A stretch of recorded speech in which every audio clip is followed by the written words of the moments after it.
Greetings, fellow football managers, and welcome to the Training Center. This is a video I've been wanting to do for a long time. A lot of you have spoken about training in comments on different videos and asked me to do something on training, and I want to start getting into some of those comments and some of those themes that you guys want me to touch on. But this is also something of a response to a comment I got quite recently, where they said that they had taken out this tactic from another video that I made, or a similar tactic to this, got a bunch of players with similar profiles and put it into another team. Atalanta, I think they mentioned. Now look, I'm not trying to make tactics that could be copied and pasted around here. I'm trying to make very simple tactics.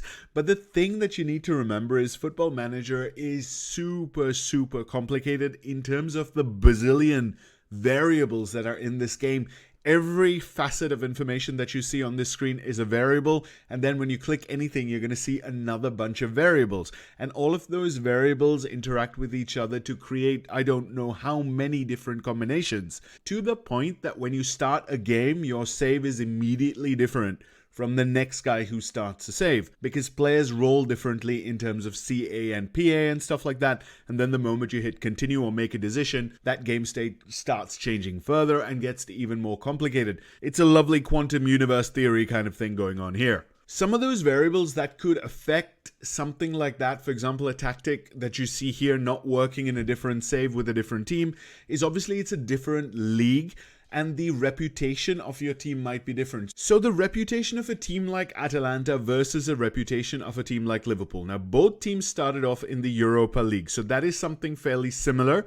So you would think that they're on the same kind of scale going from one league to the other. That said, if you look at the Italian team, you have teams with much higher reputation going on. Teams like AC Milan, Inter Milan, Juventus, just to name three, are probably going to have higher reputation and have higher media prediction levels than Atalanta at the start of your game in Season 1. Liverpool, by contrast, even though they start off with the Europa League spot, they're a little bit higher in reputation, and I think the media prediction is second or third or something like that, with Manchester City and Arsenal right up there. So immediately Liverpool are rated higher in the English Premier League than Atalanta are, I believe, in the Italian league. So these factors like reputation and media prediction and stuff like that will affect how other teams play against you. If you come in with a lower reputation team, other teams are just going to play a little bit more attacking against you because they don't really expect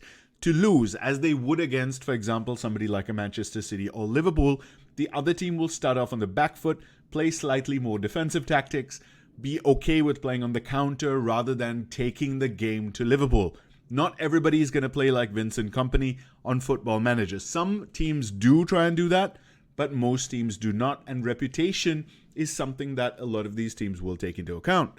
So that is one of many factors why the same tactic may not work across one team to another team, is just because the opposition is playing in a slightly different way and you may not have as much possession, or you may have too much possession and stuff like that. That's also something to do with the mid-season slump, as they say, because expectations tend to change a little bit. Reputational changes work. Teams look at how you've done this season. So maybe you've overachieved and you've gone to second in your league or first in your league, but then teams start to play a little bit more defensive because they are changing their expectations. And all of a sudden, that counter-attacking tactic or that mid-block tactic that you've been using stops working because the other teams are just sitting in a deep block, and suddenly you're playing like Manchester United out of nowhere. You've not made any changes, but suddenly you're getting the Ten Hag virus. Point there is, consider where you are, the greater picture, where your team is in the greater scheme of things, and maybe adapt that into your thinking in terms of what tactics you want to play. So that was a massive digression, but I'm going to stay on this screen for just a second longer because another factor is your tactical familiarity. Until your tactical familiarity starts looking like this, or even a little bit better with that last box, you'll see this at the top left of the screen right now where the pop-ups come across. Until that last box is up as well, this tactic has not been perfectly trained. When familiarity goes all the way up to the top, that's when you know the tactic is trained and it can work the way it's supposed to, and all of the facets of the tactic can work as you've laid them out. So you need to actually train these tactics a little bit for them to actually perform. You just can't plug in a tactic and expect it to work from day one. Game-breaking tactics, yeah, okay, it might do because they do certain things against the match engine, but tactics like this, which are, standard, realistic tactics, those won't work from day one without familiarity. Your team will play like a group of Ten Hag disciples. By the way, I'm actually quite sad that the possibility of making bald Manchester manager jokes is gone going forward, given that Liverpool have just hired Arne Slot. I'm looking forward to Arne Slot and seeing what he is, but it feels like the bald manager thing has transcended a meme, and it's now you need to be a bald guy to actually be a football manager. But okay, I've digressed again. Now, familiarity, one more thing you need to do is not choose 3 tactics right away when you're starting a save. This is a big thing because the familiarity will not go up as fast as it would if you just have the one tactic. So when you're starting a save, go with 1 tactic, maybe 2 if you really need 2 different shapes. Like if you need a 3 at the back and a 4 at the back, okay. But try and start with 1, get the familiarity up before adding another tactic to start working on.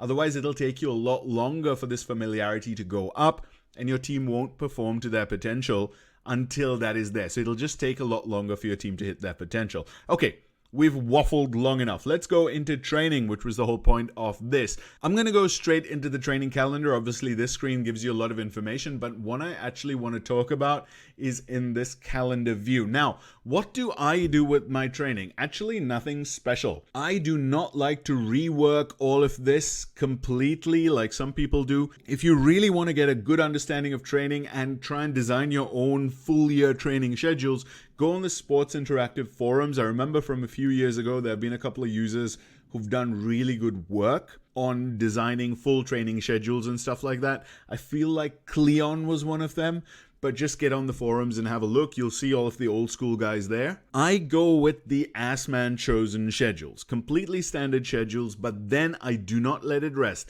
I make some tweaks, and I think these tweaks are where you can give yourself the edge. I'm actually looking at the bottom 2 lines right here since the top 3 are done. We can also go for the next month. Look at this if we want a nice colorful screen. Let's just do this. Let's look at this. That will be fine. The first change that I look to make is I look for these darker colors. This quickness here, this quickness here. Those are physical training stuff. This is helpfully color-coded for you so that you don't miss that kind of thing. You'll see the blues, which tend to be very tactical sessions. You'll see these recovery sessions over here. Set pieces tend to be this nice reddish color.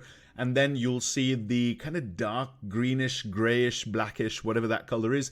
Those are physical. I wish they were in bright red because those are a bit of a red flag during your season. During your preseason, you can expect lots of these physical things as they kind of try and push the physical ceilings of your players up so that they actually survive the season without getting battered.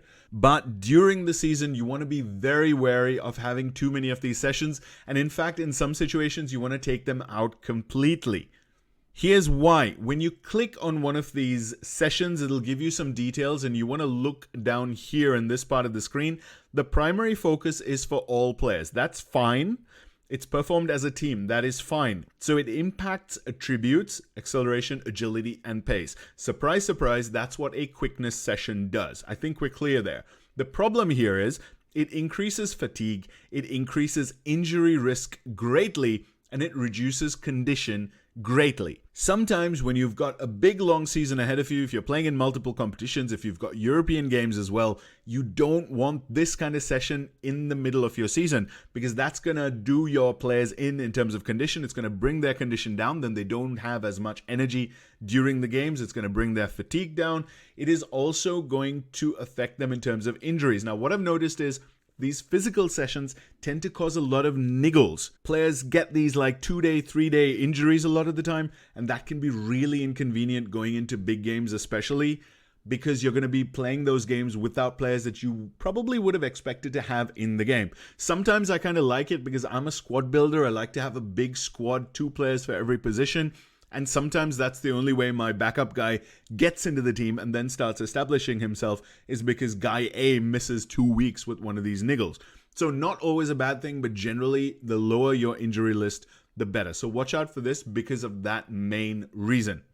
The next thing is to look out for these match practice sessions. These are also very, very draining on your players. As you can see at the bottom here, injury risk greatly increased, condition greatly reduced. You don't have to click through all of these just to find out each session and what you should be removing. Just look out for match practice in blue and look out for all of these dark gray, dark green, whatever color that is. Look out for those colors as well, because pretty much all of the physical ones do this. And match practice from blue does it as well. So take that out because it is right here before a game. You do not want your guys doing a quickness session and a match practice before a game. You're not going to have any fit players. You're probably going to injure like 3 or 4 of them, especially with these two back to back. This is crazy. So remove this. Why is it here? Is my ass man dumb? No, actually, he set up the training schedules before these games got drawn, these European games, this Lazio home and away. That one got put into our schedule after he made the schedule. So what they've done is they've just deleted the sessions from that day and they put the match in.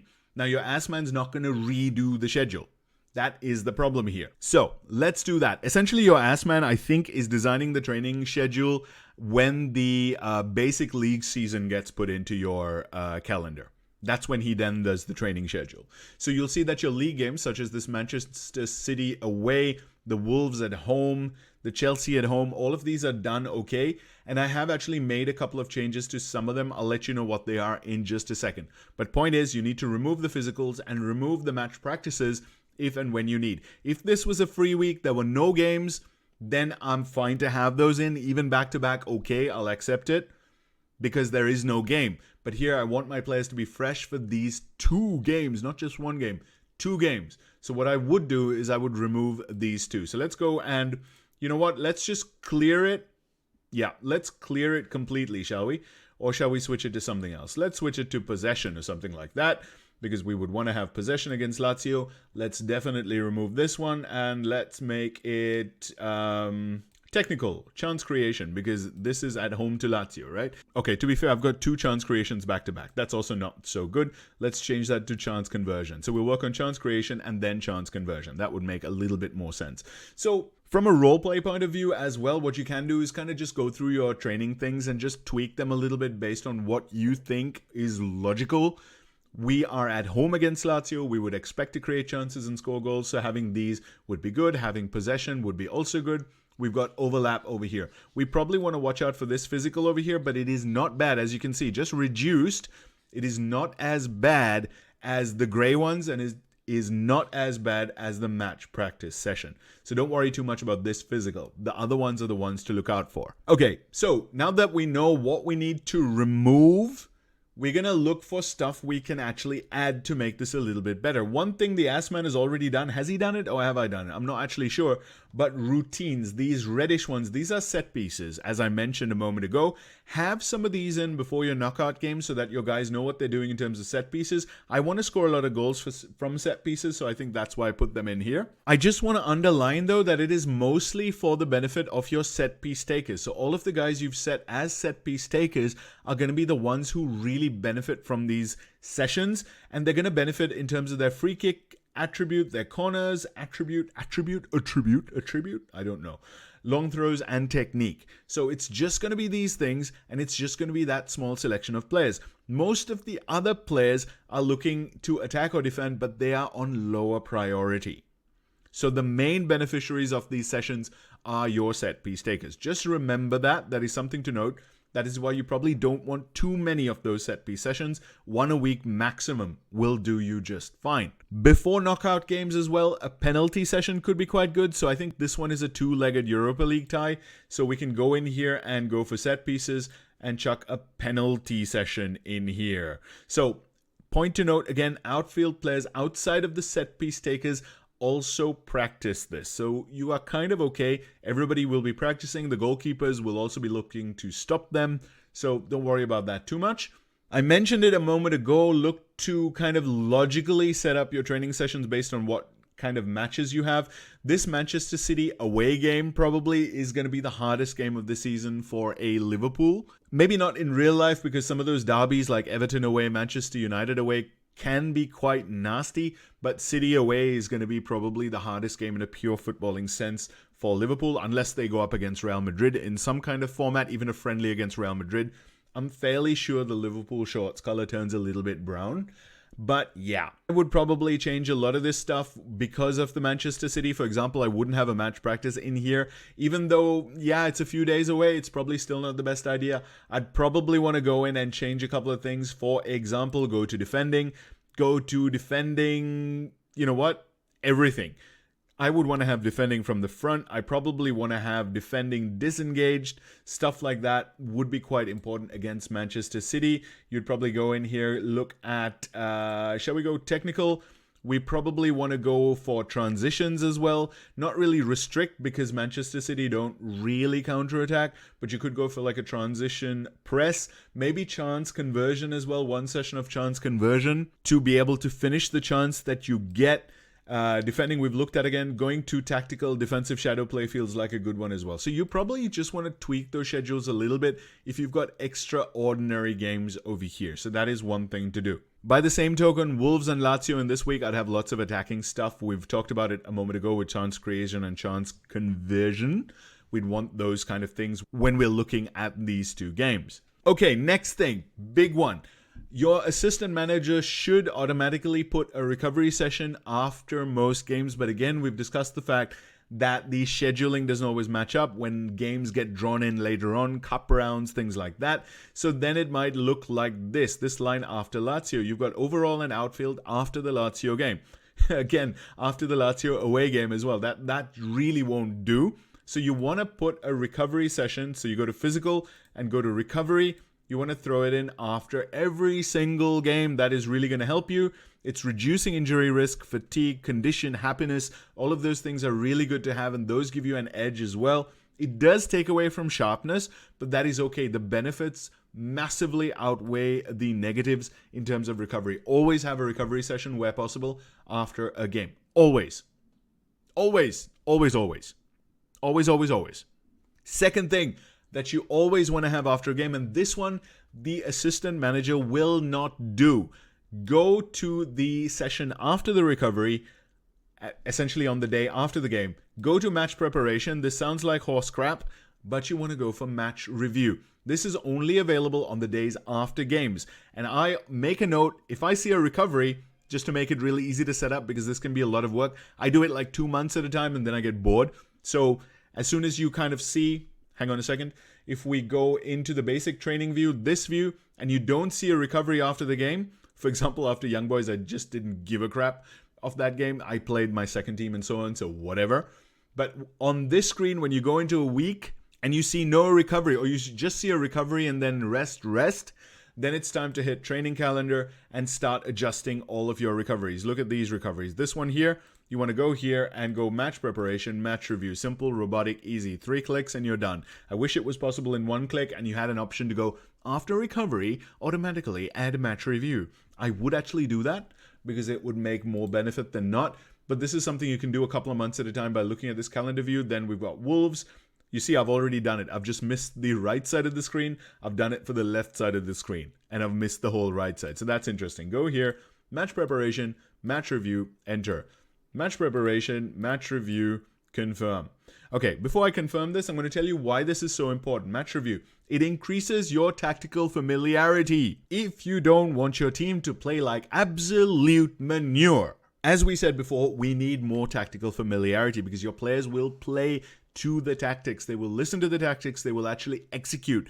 They won't like miss passes because they don't expect the pass to be coming there. The pass is coming to where it's coming because of what you've done in your tactics. And low familiarity means your player will not expect that pass, even if he's got anticipation 20. All right, does that make sense? Cool. So we want this as high as possible, and match review is a type of session that gives you a massive kickstart because you wouldn't otherwise have it. You would be getting your tactical familiarity from other technical training points. This is like a free boost after every single game. Take it. It's also a free boost to team cohesion, which is yet another of those incredibly valuable things for your team to play as well as possible and to kind of pull out wins from draws, to pull out draws from defeats, to play above their ceiling even, you need high team cohesion. They're playing like a team. We've got the European Championships going on right now, and it's so obvious which teams have high cohesion and which do not. England. You need that cohesion to build in some kind of way in Football Manager as well. And this session, match review, is possibly the biggest tip from this whole video.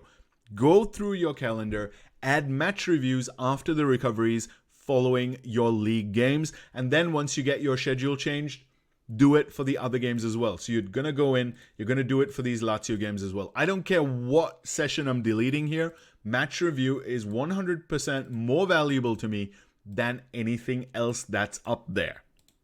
I guarantee you that. Now, this looks pretty good, but I'm not done yet. One other thing that I was just talking about cohesion. We have another trick. That is team bonding. Team bonding is stuff like, you can imagine taking your team out for a pizza, whether they win or lose. By the way, rewarding a team, not rewarding a team, but getting them out, building morale, all of those things after a loss is not a bad thing. You don't want them to be in the doldrums for like 10 days after a game. It's generally like that game day and then the game after, you focus on the loss, you learn from it, and then you forget about it. You forget the loss completely, put it out of your mind, and you go forward. That's generally the professional sports mindset to defeat and recovering and resilience and all of that kind of thing. Team bonding is amazing. So don't punish your players by not having it. Have lots of team bonding sessions. It brings up the happiness of your players, which is fantastic. Team cohesion is up. It actually increases the attribute teamwork, which is great. It also brings down fatigue, which is fantastic. You're just chilling with your players, which is brilliant. It does bring down condition. So for that reason, as well as kind of a role play point of view, I would not have it before the game. You probably don't want to be caught on the town having a couple of beers before a game. But yeah, we're not in the 1980s, 1990s anymore. But have this a couple of days before a game, 3 days before a game, in a spot like this, literally 3 or 4 days before the game.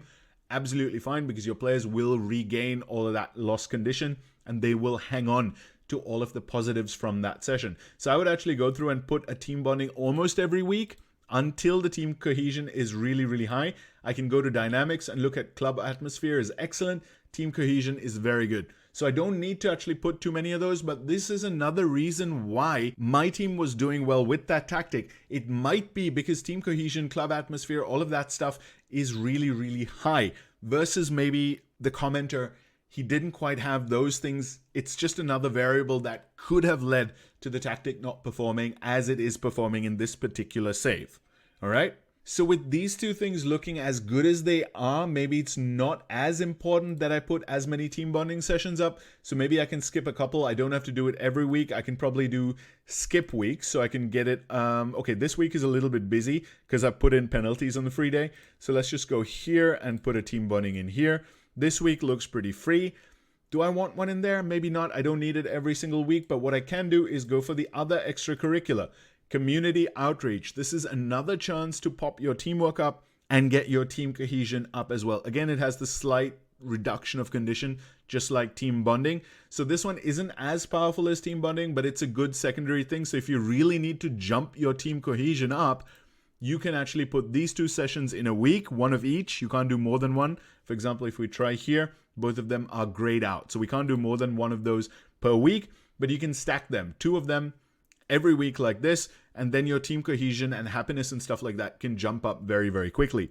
That is a little trick for you if your team cohesion is low. And that is basically it. That is what I do with training. I let the ass man set it up. Then week by week, I click on this once every few game days and just check out my monthly calendar, see if there's any major conflicts like this match practice before a Manchester City game. It's kind of borderline okay because it's a few days before, but still it's a bit of a tricksy little bunny, that one is. Make sure that there's a recovery after every big game, or literally every game. Make sure that there's a match review after the recovery following those games as well. Pop in team bonding and community outreach, priority on team bonding. If you want to get your team going together, super valuable at the start of a season. Have team bonding every week at the start of your season to get off to the best possible start. Make sure that you don't have any of these physical sessions, these gray ones. change them immediately to something else. You can actually right click and change as well if you know what you're doing and you don't have to read all of the descriptions. You can just change it right here like that. Easy, job done. The other one you need to look for is a match practice. Don't have too many match practices as well. Especially like this, we changed this one from a match practice. This would have been a really bad week with quickness, match practice, and then 2 games. That would have killed players. That would have gotten me a couple of injuries guaranteed. Make sure that everything makes sense to you also. When you go from game week to game week, just look through this and just let it make sense in your head. We are playing attacking shadow play before Burnley away. Yeah, okay, that makes sense. Defensive shadow play before Burnley. 2 of them. That doesn't make as much sense to me, maybe. There is a logic kind of point of view here where we're doing the shadow plays, then going into a practice game and then doing the shadow plays again and trying to improve them. But to be honest, this doesn't look good to me as a setup. And after a tough game week with 2 games, I probably want to take out this and maybe do something like a technical and go for chance creation. And then change this match tactics and go for something, again, technical. Let's go for something like a transition press so that I can kind of prepare the press against Burnley and keep them hemmed in even though we're playing them away. It's just Burnley. So guys, I hope this has helped you out. I'm sorry that I've been slowing down a little bit on my content production as well as my replies, but again, I'll get to everything today as far as possible. I am reading your comments. I very much appreciate all of the support and all of the good vibes. Thank you so much. I will catch you in the comments below. Cheers!